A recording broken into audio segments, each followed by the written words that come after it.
On this episode of 427 Motorsports, it's time to have a quick look around the 124. I got a lot of work done, so let's have a look.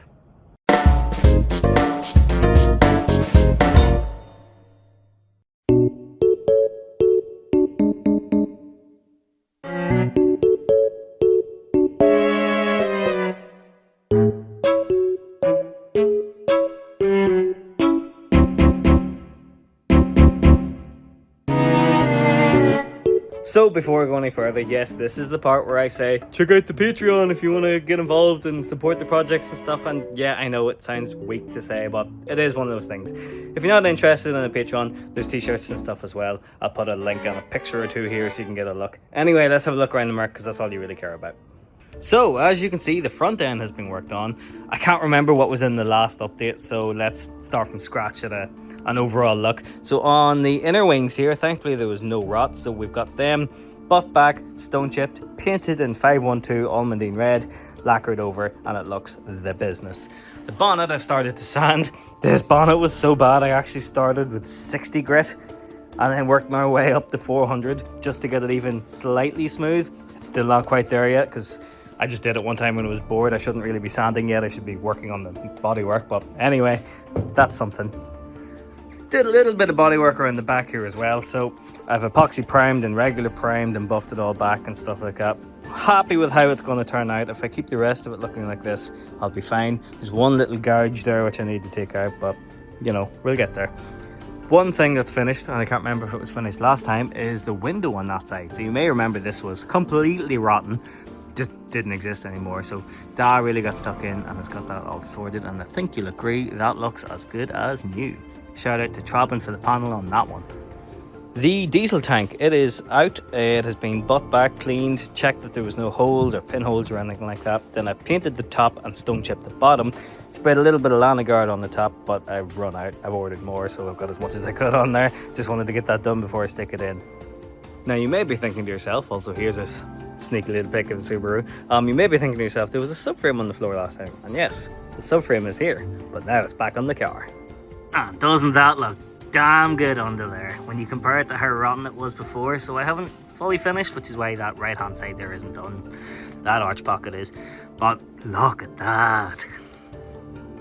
Real pleased. The subframe looks properly professional.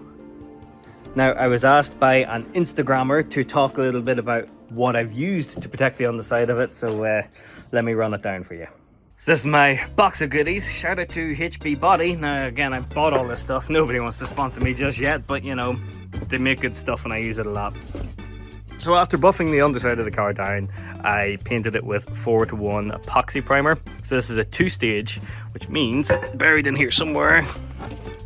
No, not there. Is that it? Yes. Oh no! That's what I get for throwing it about like a dickhead. I could edit that out, but to show you I'm a real one, I'll leave it in. Anyway, this is the hardener for it. So you mix this up with the primer. So I sprayed, I think I've used maybe maybe a quarter of it so far to do just the back end. So I've put the primer on it, and then whenever that dried, I use this stuff, which is 955 Tough Liner. Now this is, well, this stuff here, it gives it like a rough texture. It's stuff they use for doing bed liner of pickup trucks and stuff like that, but some people use it for doing the underside of a car. That Raptor or whatever it's called is the same stuff. This is just a little bit cheaper, but every bit as good. I've used it before to great results. It's on the underside of my Maroon Golf and it looks as good as new. Now, you don't have to do this, but what I'm going to do whenever I've finished is I'm also then over the top of that going to put Lanagard on, which is that sheep's wool thing you've probably seen 1,000,001 different adverts for all over Marketplace and stuff like that. I've used it quite a bit and not really had any issues. They're not paying me to say this. We did have a discount code at one point, and then they didn't like the fact that I was honest about the product, like both pros and cons. But you know, that's not how the review world works. I can't be bought yet. So the underside of the Subaru, even after driving it in snow and rain and salt and all the rest, still looks like the day that I took it to MOT. So that to me was a testament that it's good stuff. So fingers crossed it'll do the same for the Mercedes. But what I like about that Tough Liner stuff is that it's tintable. So I have a can of paint here somewhere. Oh yeah, that's a big thing. I bought the paint. I forgot that probably hasn't been mentioned in the last video. I have bought the paint for it, which is very expensive, but we'll not think too much about that. Metallic paint sucks. It's class, but it sucks. But anyway, yes, you can mix the paint in with the bed liner, which is why it has that sort of maroony color, so it looks like body color underneath. So that makes all the difference to me. I think that's what makes it look like a proper better than new sort of look. So yeah. Unfortunately, it's not been all smooth sailing. As you can see, I found more rot and it was hidden under the factory underseal, which is very disappointing. So unfortunately, I don't think this thing's going to make England in May. But it's more important to me to do the job right, so it is what it is. So yeah, the subframe is under there. I've replaced all of the bushings, which was a bit of a nightmare. I had to get new bottom control arms. I will do a guide on SLS deletes when it comes to it.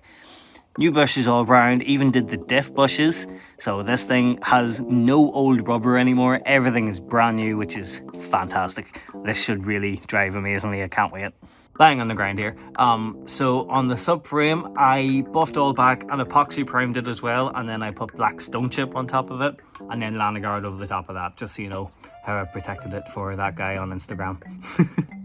Now, as you can see, the welding gear is all still out because we ain't quite finished just yet. The subframe is in because it means that I can lift the car off the axle stands and tackle those sill areas, which I have the patches for. I didn't really want to tackle them while the car was resting on that, so I'll be able to put the axle stands under the subframe. Da has been a busy bee as well. While I've been doing all that, he's been getting stuck into the bodywork section, so he's lined that up. He's trying to work out what he needs to cut and stuff on that part. He just started that part near the end. Up here, this arch is started, so he's drilled. Dal loves pop rivets, so what he's done is, that was the size of the panel, you can see the black, and then he realised we don't actually need most of that because the car is actually pretty good there. So he's done something that I don't understand the bodywork term, but basically he's like slid it under. Is it joggling it they call it? It might be joggling. He's joggled it under, then he's pop riveted it in place, and then he's got actually a new welder because he thinks he'd be more confident with it. It's a TIG, because realistically he's a master brazier, so but you can't get brazing stuff anymore really, so he thinks this will work kind of like brazing, which he'd be more confident with, and the confidence really is what matters when it comes to tackling this kind of job. So he's going to try and TIG it in to get a really smooth finish. Then we'll drill out the pop rivets, spot those, and then fill the lot, and it should look peachy, all being well. And then under here he has to make the panel to meet that, because I didn't do that part because I needed to see where this was going to wind up. This isn't one of the trapping panels, this is just Chinese EM off eBay, but it's actually looking pretty good. He's used them before on another 124 he worked on, so he's no stranger to it, but it means it meets what's good on my car. So instead of cutting out the good metal as much as you can, so yeah, coming on well.